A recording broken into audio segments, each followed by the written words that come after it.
All right, welcome back to another episode of the Fourth Bag. Here we are, episode, what is this, Dean? Episode 17 17. all season. I'm going to grab another one of these near beers. What do you got going on today? I got a black cherry Canadian White Claw. Black cherry Canadian. Love it. Canadian, yes. When you go to the States, the White Claws there aren't very good. They don't taste good, but the Canadian black cherry one's actually all right. Black cherry. Cheers, buddy. So looking back to last week in my notes here, we've got the 2 and 3 week, almost a cover by the Bills on Sunday Night Football over the Packers to make it a 3 and 2. What were your thoughts on last week, Dean? Well, got out to a good start. Came out 2-0 in their early games. I thought for sure we had something brewing. And that Carolina game was something. Just an unbelievable back and forth, getting pick six right before the half. And then they're up 28-24 with 4 minutes, 34-28. They get saved by the Hail Mary. I mean, not a Hail Mary. That ball was phenomenally thrown. And somehow blow it with the pulling off the helmet, missed the 48-yard extra point. Pinheiro again missed 32-yard field goal in overtime.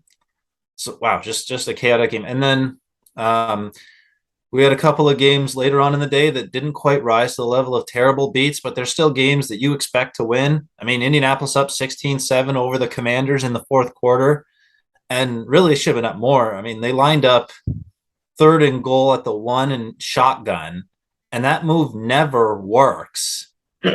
Never short yardage, goal to go, one play, pretty much do or die. It never works, and teams keep doing it. And then the Bills, Allen throws consecutive picks in the fourth quarter, consecutive drives. And who thought that was coming? They only managed 3 second-half points. That's they built up an early lead early in the game, but unfortunately they couldn't, if you can't be a second half team and close it down, you're not going to cover spreads of what was 11.5 points last week they had to cover. So you got to finish in those games. 3 second-half points is not going to cover you as an 11.5 point favorite usually. Fair enough. The we talked last week about what was it, Halloween Havoc. And Halloween Havoc, I know I personally I have not gone through and watched each match, but I know that you love your your history, you love your wrestling, and you actually went back and you watched the whole pay-per-view, didn't you? I said I would. You're a man of your word. This was back in like the NWO days, right? Yeah, this was back in the days of the NWO when people were starting to lose interest in the NWO. It was getting boring. We're past the point where we're into the splinter faction or splinter age of the NWO, when they had the NWO Hollywood and the NWO Wolfpack, which they mercifully put an end to the endings of Nitro, where it was a 20-on-1 beatdown of DDP or Roddy Piper or Ric Flair or whoever. So we're getting into late 98, and WCW, the wheels are starting to come off as a company. Their WWF is starting to beat them regularly in the Monday night ratings. But this still was a decent show. Now, this was a 3.5-hour show instead of the standard 3, and that has ramifications that we'll talk about later. But there was some filler on the show. They had the Nitro Girls dance for the first time ever on a pay-per-view, and Tony Schiavone, the announcer, referred to them as the gorgeous Nitro Girls 3 times in the first 30 seconds. And that got a chuckle out of me, because I'm like, we don't need to hear that many times. I appreciate the reiteration, though. You hammered the point home. He really did hammer the point home, yes. And then there were some squash matches. They had 12 matches. A squash match. Is that just where somebody is just going to obviously crush somebody else, or what are you talking about there? Yeah, it's a short one-sided match where one wrestler puts up very little or no offense. So there was Chris Jericho was on this show, and 1998 Chris Jericho is probably my favorite Chris Jericho. He was hilarious. I mean, I'm sure you can find some of the segments on YouTube, and he was gold. I don't know why WCW didn't see more in this guy, why they didn't see this guy as a main event caliber wrestler, but he was putting on good matches on the undercard, and he was putting on entertaining segments on TV. I was definitely a Jerichoholic. He got over Ralphus as his sidekick or his whatever, and Ralphus was a portly gentleman who wore a cutoff T-shirt. So I mean, that guy could get anything over. As he showed in his WWF days. But anyway, he Yeah. had a match that led off the show. There were two really good cruiserweight matches. Disco Inferno beat Juventud Guerrera for a shot at Kidman, and then Kidman beat Disco Inferno later on in the title match. And all three of those guys could work, just like Jericho. Jericho was actually cruiserweight champion earlier in '98. That was sort of the formula WCW ran, was that they had the undercard full of talented wrestlers who could work, and then they had the main event scene where it had all the big names. And I mean, And who were those big names that were wrestling then in Halloween Havoc? I know there was obviously there was no, it's not Undertaker. Sorry, who am I thinking? Hogan versus the Ultimate Warrior. That ended up being, was that the main event or was that just one? that was the penultimate match, so second Right. main. So the first of the high profile matches was Scott Steiner and the Giant, who became the Big Show, against Rick Steiner and Buff Bagwell for the tag titles. The Giant here smoked a pre-match cigarette and threw a top rope missile drop kick, which is just remarkable for a man of that size. The Giant, of course, is the man who became Big Show in the WWF. Who And I mean, then became a really good actor actually on some series on Netflix, The Big Show. he's a very good actor. I mean, he's lost as many matches as he's won over his 25-year career. And to do that and make it believable at his size, you got to be a great actor. Yeah. And so he throws a missile drop kick. It backfires. Rick Steiner gets the win he got the win alone because Buff turned on him again. And then because Rick won, he got to face Scott Steiner one-on-one, although it wasn't one-on-one because Buff came back under a Bill Clinton mask and interfered on Scott's behalf, but Rick beat him anyway. So you'd think the way they were doing this, they were building Rick up as the guy to become the main eventer, but actually Scott was the one who was the world champion in WCW's dying days, which was a mistake because Scott was a marginal talker and an even more marginal in-ring worker, especially once he got into his big Papa Roids phase where he was just so I gross. remember Steiner as a guy who just like he had such ridiculous muscle, right? Like that guy must have been, he was obviously on something. More than one something, I would say. I mean, 27-inch arms and veins popping out everywhere. It was no. So on that note, Scott Hall and Kevin Nash had a match. Just the first match in their WCW days. They had been tag team partners for 2 years, and Scott Hall turned on Kevin Nash and joined the NWO Hollywood. And so months went by, and eventually they had this match. And this is actually a pretty good match. For some reason, Scott Hall carried the offense the first several minutes. It was kind of shocking that Nash was getting beaten up, but then Nash turned the tide. He hit Scott Hall with 2 jackknife power bombs, then walked out of the ring and just let himself be counted out. So Scott Hall was kind of like the Pittsburgh Steelers at Super Bowl 40. Even though he won, everybody knows he didn't really win.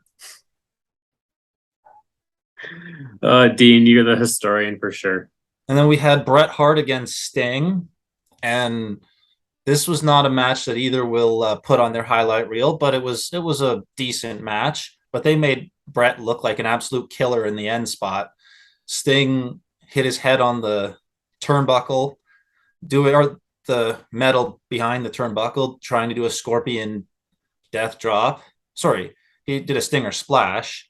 And then Bret just unleashed a brutal assault with Sting's bat and then put him in his sharpshooter. And that was the match. Sting was gone for the next 5 months or so after this. So they made Bret look like a killer and writing Sting off.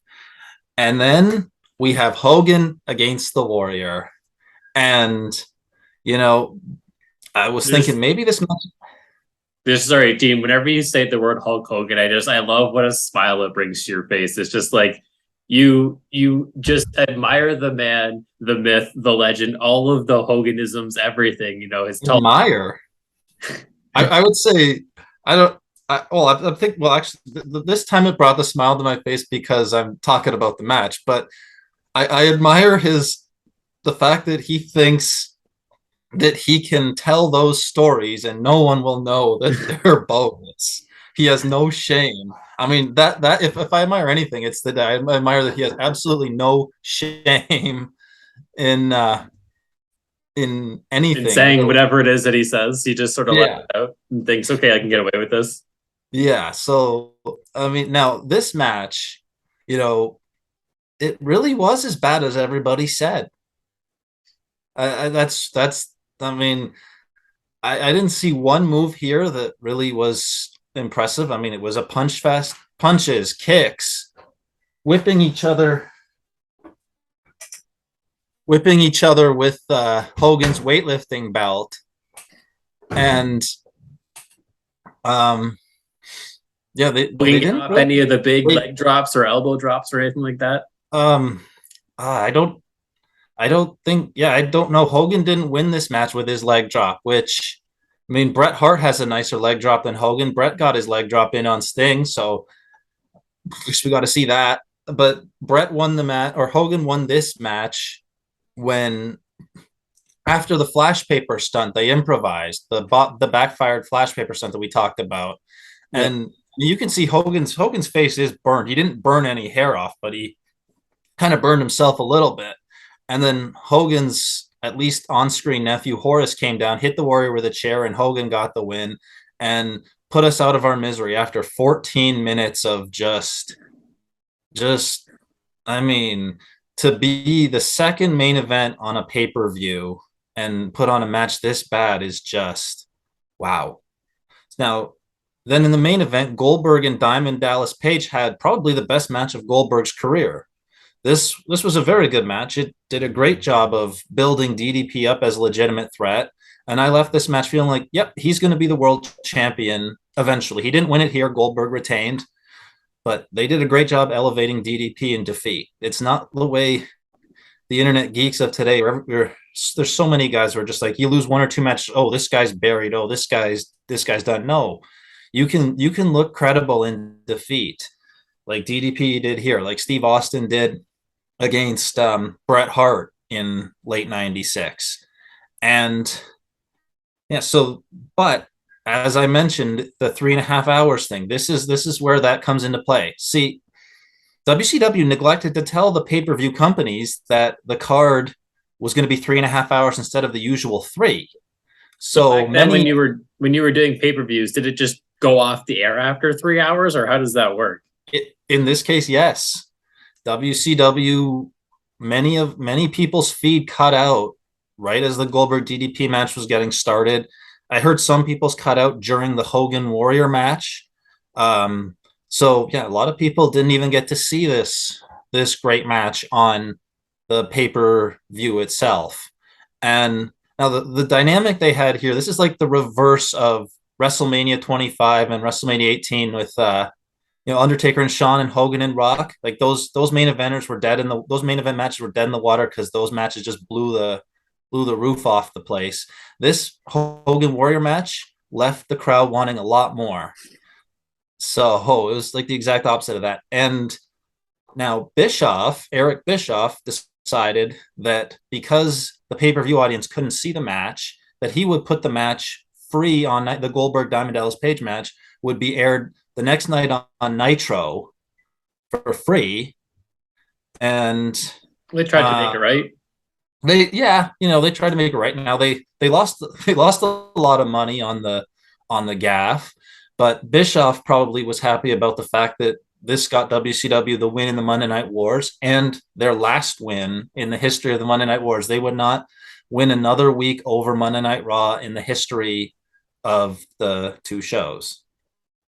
And so, yeah, in some ways, that show was sort of like a landmark show. I mean, WCW was starting to circle the drain at this point, and this ended up being a decent match, but they would start to lose a lot of their best wrestlers from the company. The Giant was gone at the beginning of '99. Jericho was gone during '99, and these are people they could have pushed in the main event. Then Benoit, Saturn, Malenko, Guerrero, they were all gone at the beginning of 2000. These were all guys that were giving high-level matches on the undercard in those 96 and 97 years. And WCW just never shut the card up. And, in 2001, they were bought by the WWF. And allegedly, if you believe Hogan, he called Vince and told Vince that WCW was for sale and that Vince should go and make an offer and buy them. But I don't really think that happened, as Hogan last worked in WCW in July of 2000. And on that note, that brings us to the end of Halloween Havoc 98, and we'll be back next week with the third and final installment of the Hulk Hogan Tall Tales trilogy. Dean, you mentioned there the Monday Night Wars, and last night I was out at League Night for Cornhole, and I felt like it was like a Thursday Night Wars with you had, I'm not sure if it's happened before. I know it's probably happened a few times where we had the Eagles and the Texans, Philly and Houston on the same night as you got the Phillies and the Astros. It was something to be seen to have, both of those cities represented in both of those games, NFL versus MLB, who's going to win the ratings war last night? Well, NFL would have, I assume, won that ratings war. NFL last year, apparently, out of the top 100 TV programs for the year, NFL had like 74 of them or something like that. So, NFL takes the cake as far as ratings go. Now, apparently, that was the 7th time ever that there was a World Series game and an NFL game featuring two teams from the same cities. But I believe this would have been the first time it would have happened on a Thursday, when the NFL had a single standalone game and the World Series was, that's had its only game. So, the last time it would have happened was in 2011, when the St. Louis Cardinals played the Texas Rangers on the same day as the St. Louis Rams played the Dallas Cowboys. Can't stump you, Dean. You got all your stuff. You know everything. It's ridiculous. Let's jump into your picks for this week. Why don't we? Sure. You got your standard 5 games on the slate, and the first one you got here is these Colts, and you got the Colts plus 5.5, and they're at the Patriots. Tell me why you like the Colts to cover here. Well, Chris, the Colts have been a pretty solid defensive team this year, and New England has not been a great offensive team. So this game figures to be a tight, low-scoring game, and that 5.5 is quite a bit. Even last week, New England could only beat the Jets by 5, despite all those turnovers they forced. One of these weeks, the Colts are going to just stop fumbling the ball twice a game. So, why not this week? Yeah, they've got a good defense. They should keep this close, if not win outright. Fair enough. The next one on the slate is the Lions, and you like the Lions plus 3.5 against the Packers. Tell me why. Well, they're at home, and they've shown an ability to put points up on the board, especially now that Swift and Brown are back. They were able to score 27 against Miami, and they ended up losing by 4. And Green Bay doesn't have the offense that Miami does, not this year. Right. So I figure even if this is a field goal game, you still have that 3.5. I do like a good 3.5 spread. It means you've got the ability to, still lose by a field goal, 3 points or less. It's not a bad one. I like the number. The next game is the Panthers, and you like the Panthers plus 7, and they're at the Bengals. What's going on with the Panthers these days? Well, Chris, the Panthers look like they found a rhythm offensively. Foreman was a tank last week against the Falcons, and they had a ton of success running the ball against the Bucs. PJ Walker showed some promise. That throw he made to DJ Moore to tie the game was just phenomenal. To throw the ball almost 70 yards in the air on the money. Wow. And the Bengals are coming off. Yeah, they're coming off a blowout loss, but teams in the last 20 years only have about a 42% covering rate coming off a Monday night blowout. I guess they just don't have time that extra day helps in making the adjustments. And also Cincinnati's got a lot of new injuries. They got Jamar Chase, which they can't seem to they couldn't seem to get in any groove offensively. And I mean, Joe Burrow always has had chase, even back to the LSU days. And now they have to win it. They have to win by 7 against a team that can put points on the board or more than 7. So yeah, I'll take Carolina here to keep this one close, and they've got a chance to steal this one. All right. And the next one on the list, you got the Vikings, and you got the Vikings minus 3.5, and they're going to be in Washington at the Commanders. So what do you like about the Vikings here? Well, the Vikings, they keep winning games, and at some point there's some credibility there, and Cousins is making his return to Washington. Now this is his 5th season with the Vikings. So I mean that means there's probably very few, if any, players still left on Washington from when Cousins was there. But Cousins will it'll be a special sort of return for him maybe. And Washington, despite winning 3 in a row, still doesn't have a good pass defense. They haven't been tested. They've beaten 3 teams that are sub 500, and Minnesota is not sub 500. These like Green Bay, Indianapolis, and Chicago have found ways to lose close games. Minnesota finds ways to win close games. All right. And then the last one on the list here is the Raiders, and you like the Raiders minus 1.5, and they are at Jacksonville. So Raiders minus 1.5. That's right. Last week, the Raiders had an illness that just ran through the team locker room. There were 15 plus players infected, and that's a big reason they look so lethargic against the Saints in getting skunked 24-0. Now they have a week to get healthy. They seem like they're a lot healthier, and Jacksonville had a week to come back from London. So maybe there's some jet lag there, who knows? But ultimately, in a game where you have 2 teams that find ways to lose, I'll take the team with the better talent. I'll take the team that just got blanked because they were sick last week, and now they're looking to redeem themselves because now that they're healthy. All right. So quick recap: you got the Colts plus 5.5 against the Patriots, the Lions plus 3.5 against the Packers, Panthers plus 7 at the Bengals, Vikings minus 3.5 at the Commanders, and the Raiders minus 1.5 at the Jaguars. Which leaves us with just one last thing to talk about, Dean, and that's your Survivor picks of the week. Do you still have your Survivor pool in order? Do you got a couple of picks left? Yeah, I'm still in. Philadelphia and Buffalo did win last week. I'm still in the running. There's 345 people left in the sportsbetting.ag pool. That's a a $200,000 purse. Last week didn't kill a lot left. Sorry, what teams do you have left that you're going to use this week?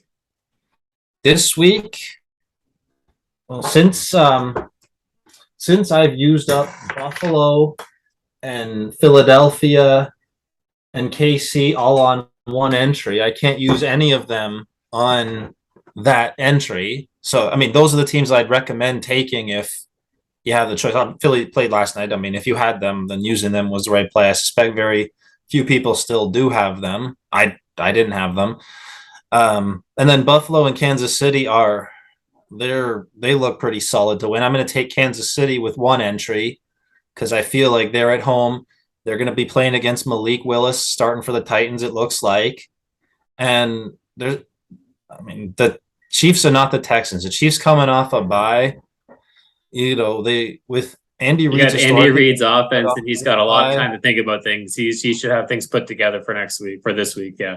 Yeah, I mean, and if Tannehill doesn't play, the Chiefs got a real chance at covering that 12.5. So that's 1 entry. And the other entry is a little bit difficult because, like I said, I don't have any of the top teams I would have liked to have used. So I mean, Cincinnati's a common choice, although I feel like they have a lot of injury issues. And I mean, they haven't shown they can cope without Jamar Chase yet. And Carolina showed that they've got a lot better the last couple of weeks with PJ Walker finding his groove and the running game finding its stride. So I'm not going to go there. And I also don't really New England's a common pick, and I don't really like that one because I feel like they're off. They've already burned a lot of people one time on Survivor against the Bears, and myself included. yeah, I got a couple entries gassed on that Monday night too. But I feel like Indianapolis has a chance to win that game. Indianapolis is probably at least on par with Chicago, if not a little bit better. So the team I'm gonna pick is Minnesota. I mean, um, I feel like they're on the road. I mean, yeah, well, they're on the. That's not a great reason to take them, but it's. I don't have a lot to work with here. I feel like Washington, having won 3 games in a row, they've kind of been playing above themselves. They've been beating some sub 500 teams, and Minnesota is not a sub 500 team. They'll go in there. Cousins will be able to throw the ball. He'll be able to have success in his 5 years homecoming, and that's. I mean, for a week where I've used up my best options, I'm going to go with Minnesota. That's sort of the next best thing. I mean, if the Chargers were healthy, I'd take them in Atlanta, but they're not. Keenan Allen's probably not going to play. Mike Williams isn't going to play. Their left tackle's not going to play. That's going to hamper their offense greatly. And Atlanta's shown that they can move the ball and they can get some wins. I mean, they're 4-4 on the season. They're not too bad. And then Miami at Chicago. We talked about Dean earlier in this season. We said, use these teams while you have them because you're not sure, how long you'll be in these pools kind of thing. So you've used all your good teams. And this is what we expected. You expected that midway through the season, you're going to be scraping and looking for a team that you can, be confident in. And you're not going to be as confident as you were the first, 3 or 4 weeks when you had, the easy wins, so to say. So, now you're left with sort of, slim pickings. I mean, yeah, at times you will be sure. I mean, the only plus 500 team I've used up completely is Philadelphia. Now I'll have used up Kansas City after this week as well, but I've also used Green Bay, Tampa Bay, and the Rams too. So I bet on those teams before they kind of went into this tailspin, and I've used them up, so I can't use them again. So I can't put a survivor pick on the Rams Tampa Bay game, which I have no idea why anyone would. But you said last week that Tampa Bay was unbettable, and then Tampa Bay went ahead and they lost that game against the Ravens, right? And it's hard to trust Tom Brady these days. He's just it's his longest losing streak since his first year or something like that. In 2002, Chris, he lost 4 games in a row, and that's his only other 3-game losing streak in his entire career. He went 302 starts without a 3-game losing streak, which is almost twice as many as Joe Montana at 155. So it was a remarkable run, and I'm not going to say it had to end sometime because, man, what the hell's happened to Tampa Bay? I mean, they can't stop the run. Their receivers are dropping balls here and there. The offensive line's not really gelling. I don't know what else to say about it. I mean, this is Tom Brady's actually putting up acceptable numbers.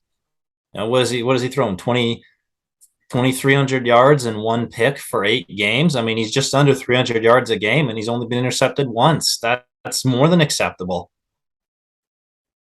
He's got the numbers, but it is a team game, and they got to put the whole thing together, offense and defense and special teams. They got to put all 3 facets of the game together to win these things. And we'll see if they can put it together this week. And they need some good play calling too, because they're not really getting that. No. And I mean, they've still got Antoine Winfield out. The offensive line. Now we'll see if that comes together. I mean, this is a playoff revenge game for them against the Rams. I mean, that game went right down to the wire, and what we're talking about is Tampa Bay could have won the Super Bowl if they won that game. I mean, it's hard to say what would have happened, but yeah, we're talking about a divisional round game last year that went right down to the wire, and this year both teams are under 500 as the calendar turns to November. There you go. But the weather is still nice. The weather is still in the 20s somehow. I don't know how this is happening. Oh man, this has been phenomenal weather this last week, and it looks like it'll be at least into the mid-teens for another few days yet. So So yeah, I mean, I love this early November unseasonable weather. All right, dude. Well, I think that'll be a wrap for this week. Again, you got the Colts, Lions, Panthers, Vikings, and Raiders, and then Survivor picks. You said the Vikings and The Chiefs. Chiefs. All right, dude. Take care. Enjoy the games this weekend, and we'll talk to you again next week. And thanks, Chris. Hoping for a little bit better luck than I've been getting. Let's You're due. yeah, definitely. All right. Cheers. Have a good weekend, buddy.